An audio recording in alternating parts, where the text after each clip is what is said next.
Here's the text from the provided images. How does the biological clock tick? Our lifespan is restricted.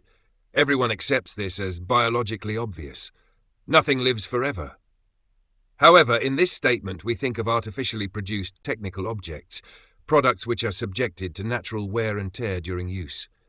This leads to the result that at some time or other the object stops working and is unusable, death in the biological sense. But are the wear and tear and loss of function of technical objects and the death of living organisms really similar or comparable?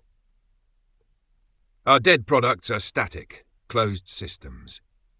It is always the basic material which constitutes the object, and which, in the natural course of things, is worn down and becomes older. Aging in this case must occur according to the laws of physical chemistry and of thermodynamics. Although the same law holds for a living organism, the result of this law is not inexorable in the same way. At least as long as a biological system has the ability to renew itself, it could actually become older without aging. An organism is an open, dynamic system through which new material continuously flows. Destruction of old material and formation of new material are thus in permanent dynamic equilibrium. The material of which the organism is formed changes continuously. Thus our bodies continuously exchange old substance for new, just like a spring which more or less maintains its form and movement, but in which the water molecules are always different. Thus aging and death should not be seen as inevitable, particularly as the organism possesses many mechanisms for repair. It is not, in principle, necessary for a biological system to age and die. Nevertheless, a restricted lifespan, aging, and then death are basic characteristics of life. The reason for this is easy to recognize. In nature, the existent organisms either adapt or are regularly replaced by new types. Because of changes in the genetic material, mutations, these have new characteristics, and in the course of their individual lives they are tested for optimal or better adaptation to the environmental conditions. Immortality would disturb this system. It needs room for new and better life. This is the basic problem of evolution. Every organism has a lifespan which is highly characteristic. There are striking differences in lifespan between different species, but within one species the parameter is relatively constant.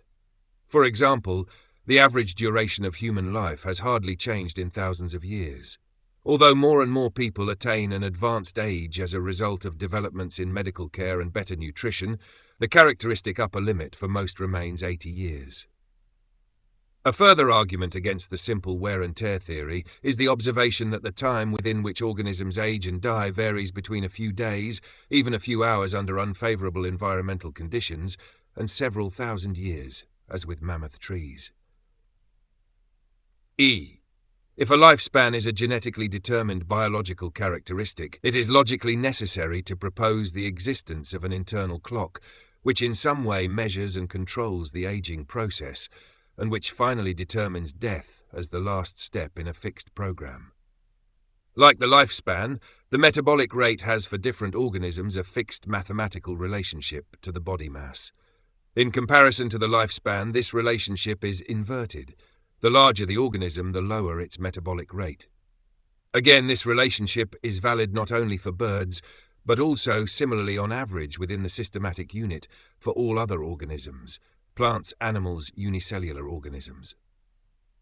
Animals which behave frugally with energy become particularly old, for example, crocodiles and tortoises. Parrots and birds of prey are often held chained up. Thus they are not able to experience life, and so they attain a high lifespan in captivity. Animals which save energy by hibernation or lethargy, e.g. bats or hedgehogs, live much longer than those which are always active. The metabolic rate of mice can be reduced by a very low consumption of food, hunger diet. They then may live twice as long as their well-fed comrades. Women become distinctly, about 10%, older than men. If you examine the metabolic rates of the two sexes, you establish that the higher male metabolic rate roughly accounts for the lower male lifespan. That means that they live life energetically, more intensively, but not for as long. It follows from the above that sparing use of energy reserves should tend to extend life. Extreme high-performance sports may lead to optimal cardiovascular performance, but they quite certainly do not prolong life. Relaxation lowers metabolic rate, as does adequate sleep and in general an equable and balanced personality. Each of us can develop his or her own energy-saving program with a little self-observation, critical self-control, and above all, logical consistency. Experience will show that to live in this way not only increases the lifespan, but is also very healthy. This final aspect should not be forgotten. Let me know